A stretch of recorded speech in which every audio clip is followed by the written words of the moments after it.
आदाब नाजरीन, इस्तकबाल है आपका हमारे प्रोग्राम दुआ और दवा में। मैं हूं आपके साथ शगुफी खान। लोग सेहतमंद रहने के लिए तरह तरह के इलाज करते हैं, लेकिन इन सब में यूनानी इलाज का अपना एक मुनफरिद मकाम है। और इन सब पर बात करने के लिए आज हमारे स्टूडियो में मौजूद हैं जाने माने यूनानी हकीम डॉक्टर हकीम असलम जावेद साहब। सर, बहुत बहुत इस्तकबाल है आपका हमारे स्टूडियो में। इससे पहले कि हम अपना प्रोग्राम स्टार्ट करें, हम आपको बता दें कि लगातार हमारे नंबर्स आपकी स्क्रीन पर फ्लैश हो रहे हैं। आप हमसे राब्ता कायम कर सकते हैं और आपकी जो भी बीमारी है उसका जवाब एक फ़ोन कॉल के ज़रिए ले सकते हैं। हकीम साहब, इससे पहले कि लोग हमारे साथ जुड़े, हमारे व्यूवर्स हमारे साथ जुड़े, एक सवाल जो मेरे जहन में है और मुझे लगता है कि जो लोग ये प्रोग्राम देख रहे होंगे उनके जहन में भी होगा कि आखिरकार यूनानी इलाज जो है वो पीछे क्यों है, लोग जो है अंग्रेजी इलाज की तरफ भाग रहे हैं। देखिए, यूनानी तरीक़ा इलाज जो है बेसिकली बहुत एक कदीम तरीक़ा इलाज है और जब ये हिंदुस्तान में आया तो हिंदुस्तान ने इसको अपनाया और इसको जो है आजकल हम हिंदुस्तानी तरीक़ा इलाज कहते हैं जी। हमारी हुकूमत भी इस तरफ काफ़ी तवज्जो देती है कि अवेयरनेस की जाए, लोगों को बताया जाए कि यूनानी तरीक़ा इलाज जो है वो एक गैर, जैसे आपने बताया कि मुनफरद तरीक़ा इलाज है। सबसे बड़ा फ़ायदा ये है यूनानी तरीक़ा इलाज का, यूनानी दवाओं के इस्तेमाल की वजह से कभी भी कोई साइड इफ़ेक्ट या नुकसान नहीं होता है। ये कहा जाता है कि यूनानी अद्वियात जो हैं वो बेज़रर दवाएं हैं, मतलब उनसे किसी तरह के नुकसान की कोई गुंजाइश नहीं है। और यूनानी तरीक़ा इलाज में तकरीबन जितनी भी बीमारियां हैं, कुछ बीमारियों को अगर आप छोड़ दें कि जिन बीमारियों की ज़रूरत जो है सर्जिकल होती है या जिनकी जो है ऑपरेशंस की ज़रूरत होती है, उनके अलावा यूनानी में तकरीबन सभी चीज़ों का इलाज जो है आज मौजूद है।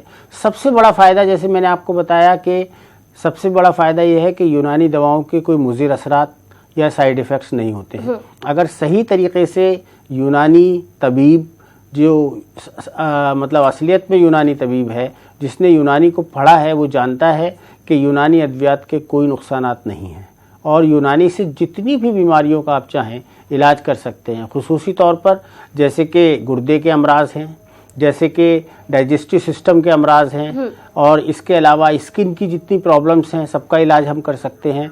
इसके अलावा जो है वेट लॉस है, वेट गेन है, या आप देखें हड्डियों के जो अमराज होते हैं खुसूसी तौर से, जैसे कि जॉइंट्स पेन है, रूमेटिड आर्थराइटिस है, ऑस्टियो आर्थराइटिस है, सबका इलाज जो है यूनानी में माशाल्लाह बहुत ही काबिले फ़ख्र इलाज जिसको हम कह सकते हैं मौजूद है। हकीम साहब, माजरत चाहती हूँ, इस बीच एक कॉलर हमारे साथ जुड़ गए हैं जी। हेलो जी, वालेकुम अस्सलाम।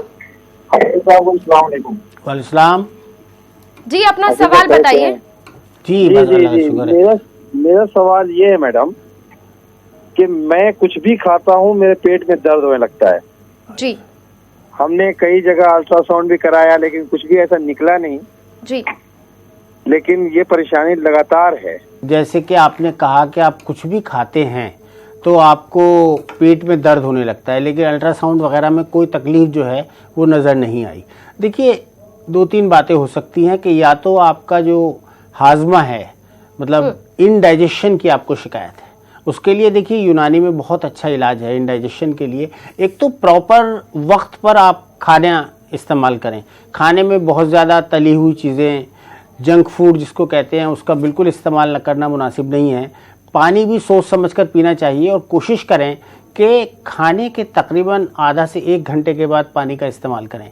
और अगर आपका वज़न वगैरह ज़्यादा है तो उसकी तरफ भी तवज्जो दें। ख़ास तौर से वक्त बेवक्त खाने से, सही वक्त पर खाना ना खाने से जो है अक्सर ऐसी शिकायतें जो हैं होती हैं।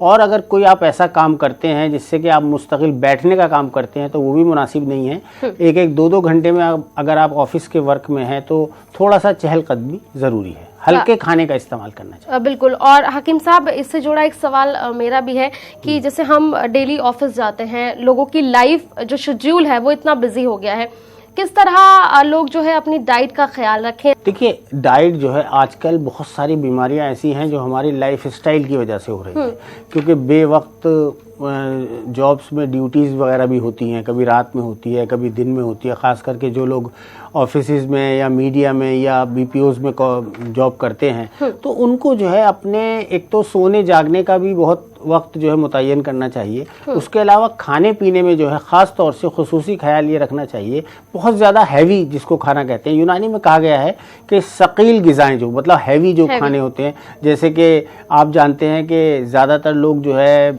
नॉनवेज खाना, गोश्त वगैरह की चीज़ें इस्तेमाल करते हैं, नहारी बिरयानी वगैरह, इनसे जो है कोशिश करके बचना चाहिए।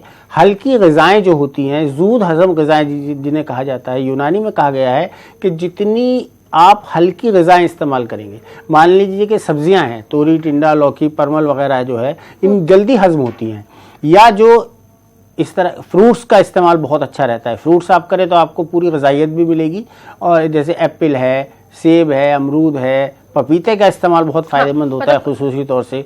तो ये सब चीज़ें, और जूसेस का भी आप यूज़ कर सकते हैं।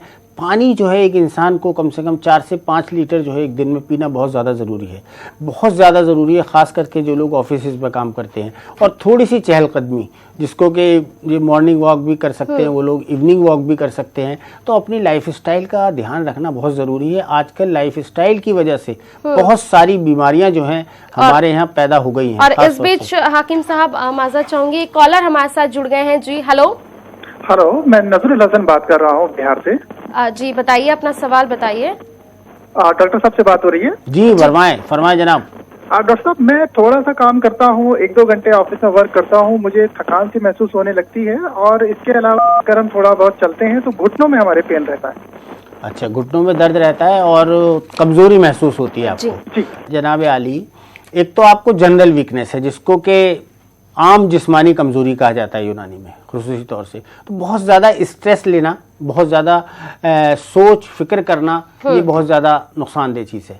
आप खुसूसी तौर से ऐसा करें कि जनरल वीकनेस के लिए बहुत सारी दवाएं आपके घर में मौजूद हैं। आप जो है 5 बादाम सुबह इस्तेमाल कर सकते हैं, भिगोकर भी इस्तेमाल कर सकते हैं, बिना भिगोए भी इस्तेमाल कर सकते हैं। आंवला मुरब्बा जो है उसका इस्तेमाल कर सकते हैं, धोकर इस्तेमाल करें, थोड़ा मीठा होता है वो। इसके अलावा जो है शहद का इस्तेमाल बहुत फ़ायदेमंद रहता है। अगर आप असली शहद आपको दस्तयाब है तो उसको जो है आप 1 चम्मच शहद सुबह 1 गिलास नीम गर्म पानी में लेकर इस्तेमाल कर सकते हैं, इंशाल्लाह उससे आपको इफाका होगा। इसके अलावा बहुत सारी यूनानी अद्वियात आती हैं, जैसे कि जवारिस जालिनूस है, उसका आप इस्तेमाल कर सकते हैं। खमीरे आबरेशम हकीम अरशद वाला है, उसको इस्तेमाल कर सकते हैं, यूनानी दवा होती है, बहुत कामयाब दवाई हैं। इसके अलावा बहुत सारे टॉनिक्स हैं, रेक्स हेल टॉनिक है, उसको यूज़ कर सकते हैं। रेक्सोटोन सिरप आता है, उसको यूज़ कर सकते हैं। और जो दूसरा मसला आपके जोड़ों में जो दर्द आपने ख़ास तौर से घुटनों में बताया है, तो उसके लिए देखिए ब्लड टेस्ट भी करा सकते हैं। आप देख सकते हैं कि आपको आर्थराइटिस वगैरह तो नहीं है, या सिर्फ अगर जॉइंट्स पेन है तो उनके लिए यूनानी में बहुत अच्छे तेल भी इस्तेमाल कर, ऑलिव ऑयल का आप मसाज करें उन पे, इंशाल्लाह बहुत फ़ायदा होगा आपको। और थोड़ा सा ज़रूर नज़्म करें टहलने का। अपनी सेहत अगर आपको बनानी है, ठीक ठाक रहना है, तो आपको जो है इवनिंग वॉक का एक ब्रिस्क वॉकिंग ज़रूर करनी चाहिए। हाकिम साहब, एक सवाल इससे जुड़ा मेरे पास ये है कि तेल, जैसे कि आपने कहा कि ऑलिव ऑयल जो है उससे बेहतर कोई तेल नहीं होता, लेकिन मार्केट में अगर हम बात करें बहुत सारे तेल आए हुए हैं, तो उनसे कैसे बचा जाए? क्योंकि ऐसा होता है कि एक कोई नाम होता है और उसी तरीके के 2 या 3 तेल मार्केट में मौजूद रहते हैं। देखिए, कोशिश हमेशा हमें इस तरह के जो ऑयल, जो आप खाने के लिए ऑयल की बात कर रही हैं, उसमें इस्तेमाल करें। तो देखिए, आपने बहुत पुराना तेल, बहुत ज़माने से हमारे आबा व अजदाद खाते हुए आ रहे हैं, सरसों का तेल जिसको कहा जाता है, सबसे बेहतर वो है। अगर आप ओरिजिनल उसको जो है बिना मिलावट के इस्तेमाल करें, सबसे अच्छा वो है। इसके अलावा जो है ऑलिव ऑयल है, जिसको जैतून का तेल कहा जाता है, उसको खाना सुन्नत भी है, वो आप इस्तेमाल कर सकते हैं। मिलावट जो चीज़ है वो हमारे लिए बहुत नुकसानदेह चीज़ है, और मिलावट जो है बहुत सारी बीमारियां पैदा करती है हमारे जिस्म में। तो कोशिश करनी चाहिए कि बिना मिलावट के जो भी ग़िज़ाई अशिया हमारे पास मौजूद हैं उनको हम इस्तेमाल करें, तो वो बहुत ज़्यादा बेहतर है। हाकिम साहब, इससे थोड़ा अलग जाएं तो आजकल एक बीमारी है शुगर, जी। तो ये बहुत कम एज के लोगों में भी देखा जा रहा है आजकल की। हालांकि पहले जो जमाना था, पहले एक एज थी कि शुगर 60 में 50 प्लस में हमें नजर आता था, लेकिन अब कम एज में भी आ रहा है। देखिए शुगर जो है बहुत एक लंबा सब्जेक्ट है। शुगर जो है खास तौर से आजकल ये कहा जाता है, हिंदुस्तान में एक लेटेस्ट रिसर्च आई है जिसमें कहा गया है कि अगर शुगर इसी तरह से हिंदुस्तान में बढ़ती रही, आज हिंदुस्तान में हर तीसरे आदमी जो है वो शुगर का शिकार है। या तो वो डायबिटिक हो चुका है, मतलब उसकी शुगर बढ़ चुकी है, या वो प्री डायबिटिक है। प्री डायबिटिक का मतलब ये होता है कि डायबिटीज की एक तरीके से वो दहलीज पे कदम रख चुका है। और शुगर जो है एक लाइफस्टाइल डिजीज कही जाती है, एक इम्यूनोलॉजिकल डिजीज भी कही जाती है। हमारे फोर फादर्स से भी शुगर जो है हमारे जिस्म में मुंतकिल हो सकती है। अगर कोई लड़का है तो उसकी वालदा को अगर शुगर थी तो उसको ज़रूर हो सकती है। अगर कोई बाप है तो उसकी बेटी को ये शुगर हो सकती है। तो इस तरह से शुगर का एक तरीके से हिंदुस्तान जो है शुगर की आज अगर कहा जाए तो कैपिटल बनने की कगार पर खड़ा हुआ है। और शुगर बहुत ही मुज़िर बीमारी है, इसको मुस्तकिल इलाज की ज़रूरत होती है। और दो तरह की शुगर होती है, एक शुगर ऐसी होती है कि जिसमें इंसुलिन का इस्तेमाल किया जाता है, एक शुगर ऐसी होती है कि जो दवाओं से ठीक हो सकती है। तो दो तरह की ये शुगर है, और जो इंसुलिन वाली शुगर होती है वो ज़्यादा ख़तरनाक होती है। इंसुलिन का मतलब इंसुलिन की कमी की वजह से शुगर पैदा होती है। माजरत चाहती हूँ हकीम साहब, क्योंकि आपने कहा कि शुगर एक लंबा सब्जेक्ट है और इस पर हम बात जारी रखेंगे अपनी, लेकिन इस बीच एक कॉलर हमारे साथ जुड़ गए हैं। हेलो हेलो जी फरमाइए। हकीम साहब, मुझे थोड़ा जो है ना देखने में प्रॉब्लम होती है। मतलब जो है ना, जैसे हम कंप्यूटर वगैरह पे काम करते हैं तो जो है ना थोड़ा सा मुझे जो है ना मेरे आंखों में वो आगे दिक्कतें आती हैं, जो है दर्द करने लगता है और जो है मतलब जो धुंधला सा दिखाई देने लगता है। तो इसके लिए क्या कर सकते हैं? देखिए इसके लिए अगर आप कंप्यूटर पर ज़्यादा वर्क करते हैं, ज़्यादा देर तक बैठते हैं, तो सबसे पहले तो देखिए सोने का एक नज़्म होना चाहिए। कम से कम एक इंसान को, एक सेहतमंद इंसान को 5 से 6 घंटे ज़रूर एक अच्छी नींद, साउंड स्लीप लेनी चाहिए। पहली तो ये आप सोचें कि आप नींद पूरी इस्तेमाल कर रहे हैं, सो रहे हैं या नहीं सो रहे हैं। दूसरी बात, आप चश्मे का भी इस्तेमाल कर सकते हैं, किसी अच्छे आई स्पेशलिस्ट से इस मशवरा करके अपना नंबर जो है वो बनवाएं और चश्मा लगाएं। दूसरी बात यह है कि आप जो हैं अर्क़े गुलाब बहुत आसान सी चीज़ है जो आपके घरों में, सभी घरों में मेरे ख्याल में मौजूद रहता है। उसको रात को जो है 2-2 बूंद दोनों आँखों में डाल करके सो जाएं तो बहुत अच्छा रहेगा इंशाल्लाह। और हकीम साहब, क्या कोई फ्रूट और ग़िज़ा जैसे कि आपने बताया, क्या कुछ इस तरह का हम कर सकते हैं? बिल्कुल। आंखों के लिए देखिए बहुत फ़ायदेमंद जो है वो कैरेट्स, गाजर जिसको कहा जाता है, गाजर का जूस आप इस्तेमाल कर सकते हैं, बहुत फ़ायदेमंद होता है। बाकी जो भी आप सारे फ्रूट्स ही आंखों के लिए बहुत अच्छे होते हैं, लेकिन गाजर जो है बहुत ही फ़ायदेमंद होती है इसके लिए। और शहद का भी इस्तेमाल कर सकते हैं, आंखों में शहद भी लगाया जा सकता है, यूनानी में इसके फ़वाइद बताए गए हैं। तो अगर आप लोग चाहें तो शहद भी थोड़ा सा अपनी उंगली पर लेकर के आंखों में लगा सकते हैं। और कोशिश ये करें कि बहुत ज़्यादा करीब से देखने ना देखें। दूसरी बात यह है कि आजकल मोबाइल आपके हर वक्त आपके इस्तेमाल में है, तो कोशिश करें कि हर वक्त मोबाइल की जो रेज़ वगैरह होती हैं उनसे भी नुकसानात होते हैं, लाइट से भी, जैसे आप जानते हैं कि बहुत ज़्यादा तेज़ लाइट्स में बैठने से परेशानी होती है। तो इन थोड़ा सा एहतियात रखें और चश्मे का इस्तेमाल करें तो अच्छा रहेगा। अच्छी ग़िज़ा खाएं, बादाम का इस्तेमाल फ़ायदेमंद होता है आँखों के लिए। ख़ास तौर से एक नुस्खा अगर आप चाहें तो एक घरेलू नुस्खा मैं आपको बताना चाहूँगा कि 5 बादाम, 5 मुनक्का सब लोग जानते होंगे, उनके बीज निकाल दें, और 5 दखनी मिर्च जिसको सफ़ेद मिर्च भी कहा जाता है, ये तीनों चीज़ें अगर आप सुबह खाली पेट उठकर ब्रश वगैरह करके फ्रेश होकर के इन तीनों चीज़ों को 10 मिनट तक चबाएं और फिर चाय के साथ, ख़ास तौर से ग्रीन टी का अगर आप इस्तेमाल करें तो बेहतर रहेगा। ग्रीन टी के साथ इसको जो है खा लें तो बहुत फ़ायदेमंद रहेगा। इंशाल्लाह आपकी आंखों की रोशनी बरकरार रहेगी, आपका जो है दिमाग भी ताकतवर रहेगा और आपको कब्ज़ की शिकायत भी नहीं होगी। हकीम साहब, इससे पहले हम शुगर पर बात कर रहे थे, जैसे कि आपने बताया लंबा सब्जेक्ट है और हमारे व्यूवर्स जानना भी चाह रहे हैं कि किस तरह शुगर से बचा जाए यूनानी। देखिए शुगर से बचने के लिए तो देखिए शुगर जो है ये कभी नहीं कि आप ज़्यादा मीठा इस्तेमाल कर रहे हैं तो शुगर हो जाती है। शुगर ऐसे नहीं होती है। आप जितना मीठा चाहें खा सकते हैं, जितनी मिठाई चाहें, जिसको शुगर नहीं है। लेकिन अगर आपको कि वालिद को ख़ास तौर से मर्दों में अगर वालिदा को शुगर है तो वो आपको मुंतकिल हो सकती है। तो इसके लिए बहुत एहतियात करें, मल्टीग्रेन आटे का इस्तेमाल करें, मल्टीग्रेन, ठीक है। चावल और गेहूं से बचने की कोशिश करें जितना अच्छा रहेगा। सेब, अगर किसी को शुगर है तो एक सेब एक एप्पल रोज़ाना इस्तेमाल कर सकते हैं, ये बहुत फ़ायदेमंद रहेगा। रोज़ाना 1 से 2 किलोमीटर तक आपको वॉक करनी चाहिए, बहुत शुगर से बचाव इंशाल्लाह करेगा। 2 तरह की शुगर है जैसे मैंने आपको बताया, लेकिन दोनों का यूनानी में बहुत ही अहम और बहुत ही ख़ास इलाज मौजूद है। आप हमसे भी कभी भी चाहें रब्ता कर सकते हैं। शुगर का यूनानी इलाज इतना कामयाब है कि अगर कोई अंग्रेज़ी दवाएं आप इस्तेमाल कर रहे हैं तो इंशाल्लाह 2 माह के अंदर अंदर आपको रिवर्स हम कर देंगे, यानी आपको अंग्रेज़ी दवाएं इस्तेमाल करने की ज़रूरत नहीं है। आप सिर्फ यूनानी दवाओं से फ़ायदा हासिल कर सकते हैं, आप अपनी शुगर को नॉर्मल कर सकते हैं। शुगर कभी भी जिस्म से ख़त्म नहीं होती है, शुगर सिर्फ नॉर्मल की जा सकती है, और शुगर का नॉर्मल होना ही एक मरीज़ का ठीक होना है। हकीम साहब, एक कॉलर हमारे साथ जुड़ गए हैं। हेलो। हेलो जी बताएं। योगेश पाराशर बात कर रहा हूँ जी सर। मुझे ये कंफर्म करना था कि मेरे बाल बहुत झड़ रहे हैं। अच्छा, कब से झड़ रहे हैं जनाब अली? ये पिछले 1 साल से बढ़ गया है। पहले धीरे धीरे झड़ते थे, अभी बहुत ज्यादा तेजी के साथ झड़ रहे हैं। कहाँ रहते हैं आप? मैं मुजफ्फराबाद से बात कर रहा हूँ, मुजफ्फराबाद। अच्छा, उम्र कितनी है आपकी? ये 35। अच्छा, देखिए बाल जो हैं उसकी बहुत सारी वजूहात है झड़ने की जी। एक तो होती है एनवायरमेंटल जो कंडीशंस हैं, पॉल्यूशन वगैरह, जिसमें आप समझते हैं पॉल्यूशन आता है। पॉल्यूशन बहुत ज़्यादा है आजकल। अगर आप मुजफ्फराबाद में रहते हैं, मुजफ्फरपुर में या मुजफ्फराबाद में, बिहार में, तो आप जानते हैं पॉल्यूशन वहाँ ज़्यादा यकीनन होगा। तो एक तो कोशिश करें कि थोड़ा सा पॉल्यूशन फ्री माहौल हो। इसके अलावा खाने पीने में बहुत ज़रूरत है। देखिए बालों के नशोनुमा में जो है हमें आयरन की बहुत ज़्यादा ज़रूरत है, तो आप आयरन वाली चीज़ों का इस्तेमाल करें। अगर आप नॉन वेजिटेरियन हैं, गोश्त वगैरह इस्तेमाल करते हैं, तो आप कलेजी, जिसको लिवर कहते हैं, उसका इस्तेमाल कर सकते हैं। इसके अलावा जो पत्ते वाली सब्जियां होती हैं उनको इस्तेमाल करें, जैसे पालक होता है, पालक का साग है, या इस तरह की और चीज़ें हैं, उनको इस्तेमाल कर सकते हैं। गाजर का इस्तेमाल कर सकते हैं, चुकंदर का इस्तेमाल कर सकते हैं, ये आपके लिए बहुत फ़ायदेमंद रहेंगे।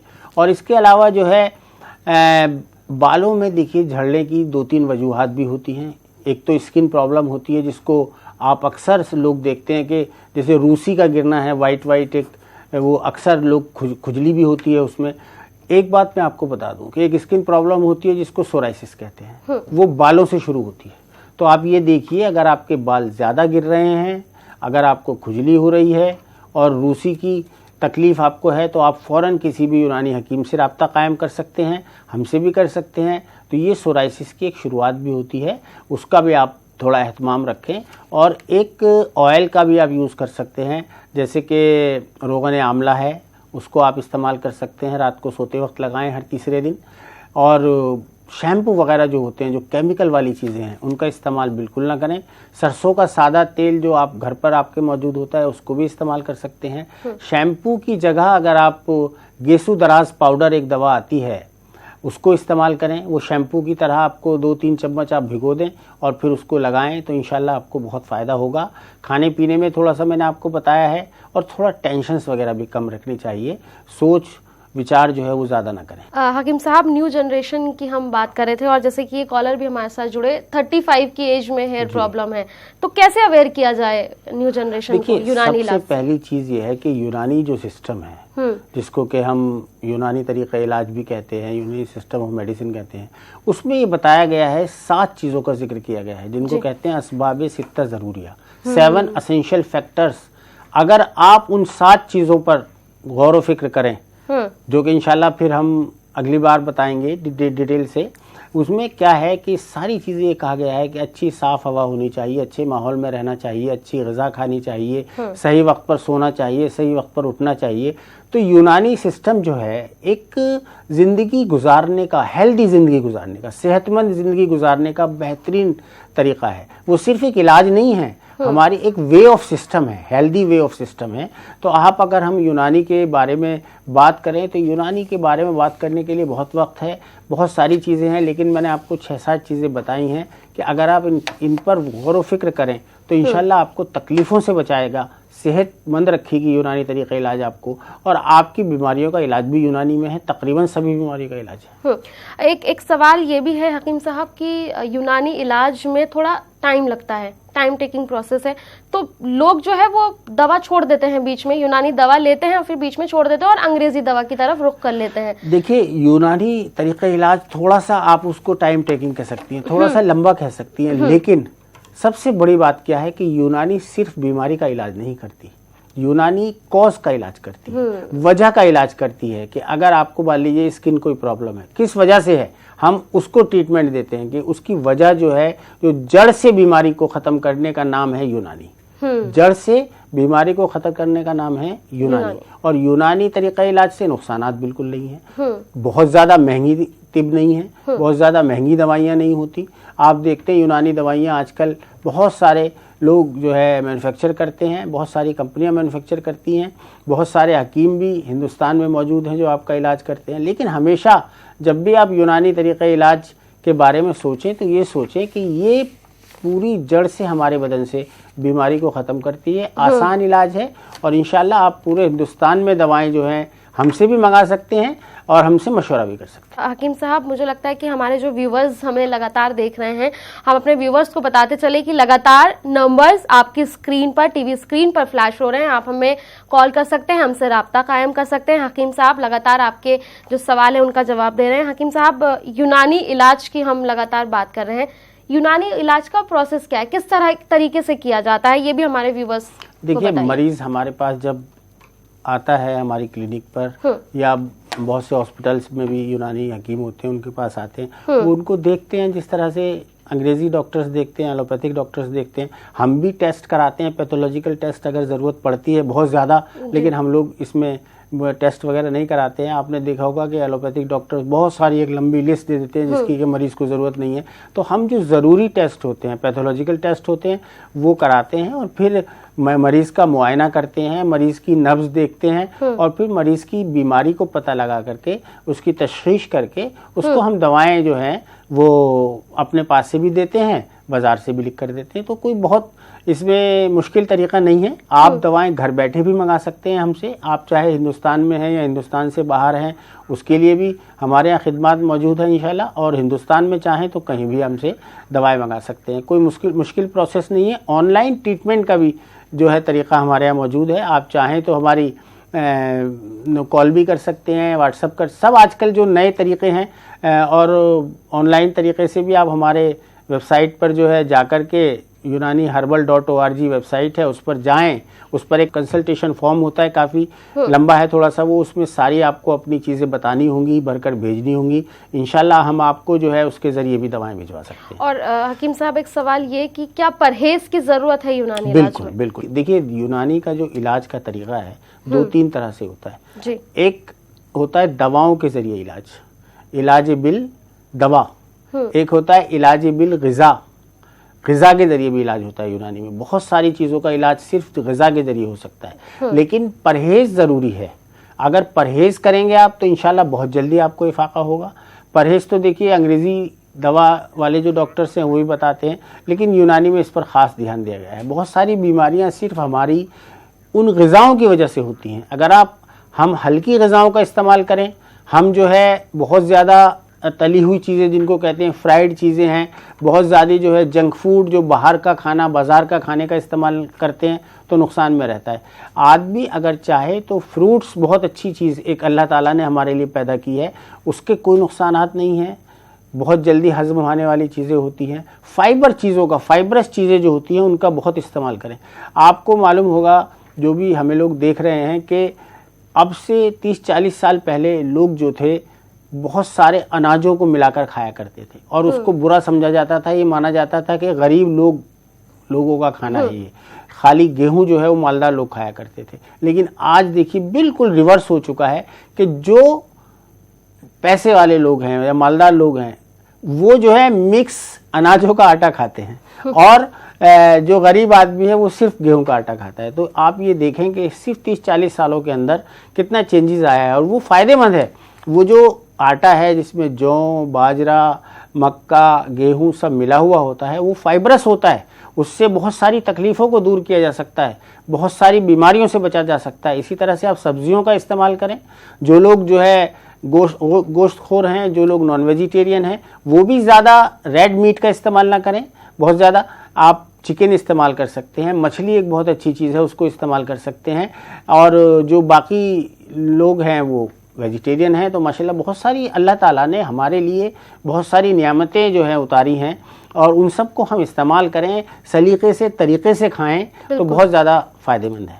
हाकिम साहब, आपका बहुत बहुत शुक्रिया। यहाँ वक्त अब इजाज़त लेने का हो गया है, लेकिन आपने हमारे व्यूवर्स को यूनानी इलाज से खबरदार किया है। बहुत बहुत शुक्रिया हमारे साथ जुड़ने के लिए। नाज़रीन, यहाँ से वक्त अब आपसे अलविदा लेने का हो गया है, लेकिन हम दोबारा हाजिर होंगे अगले हफ्ते, और आप तब तक यूं ही मुस्कुराते रहिए, सेहतमंद रहिए। हमसे आप अगले हफ्ते राब्ता कायम कर सकते हैं। तब तक के लिए हमें दीजिए इजाज़त। आप देखते रहिए News 18 उर्दू। खुदा हाफिज।